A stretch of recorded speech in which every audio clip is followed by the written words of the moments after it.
The moment the fear of God is gone, you are gone. You become familiar with God. You start touching people's breasts. That's how a pastor, a married woman came for counseling. He slapped her on the butt and said, there is something you are giving your husband that you are not giving me.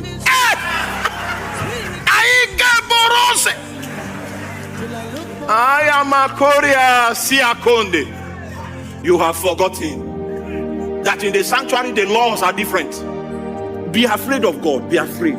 You see, there are times where you need to leave the pulpit for 1 year. A man is struggling with immorality, will sleep here, he go to Mexico, go to Uganda, he will forget himself on 2 ladies.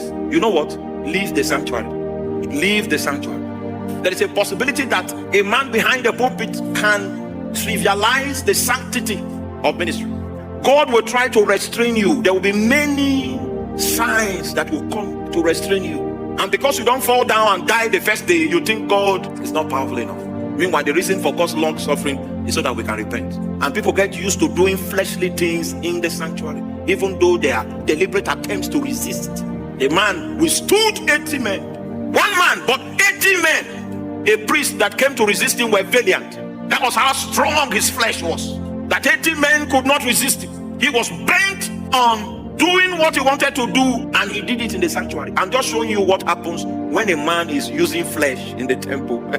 It was in the midst of the temple while he was trying to burn incense that God struck him with leprosy.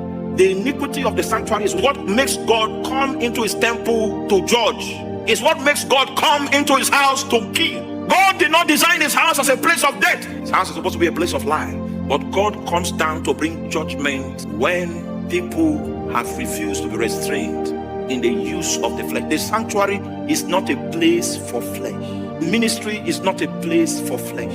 This guy was struck with leprosy. And you know, God is so patient, and people have taken his patience to mean he's weak. 80 men came to restrain this man. He insisted on his ways. When God saw that he refused to respond to the restraint, he struck him. How many of you still remember Uzzah? Uzzah's case is also a very credible account of the iniquity of the sanctuary. There was a fundamental error because the ark was being transported on Israeli ground with Philistine technology. They put the ark in a new cart and they were transporting the ark. Scribes among them knew that this was not the means of transport for the ark, but everybody was singing praises to God in the midst of an outright violation of the divine order. And then the ark now stormed. And Uzzah, which means human strength, the strength of the fallen man, the strength of the old creation, was now extended to stabilize the ark.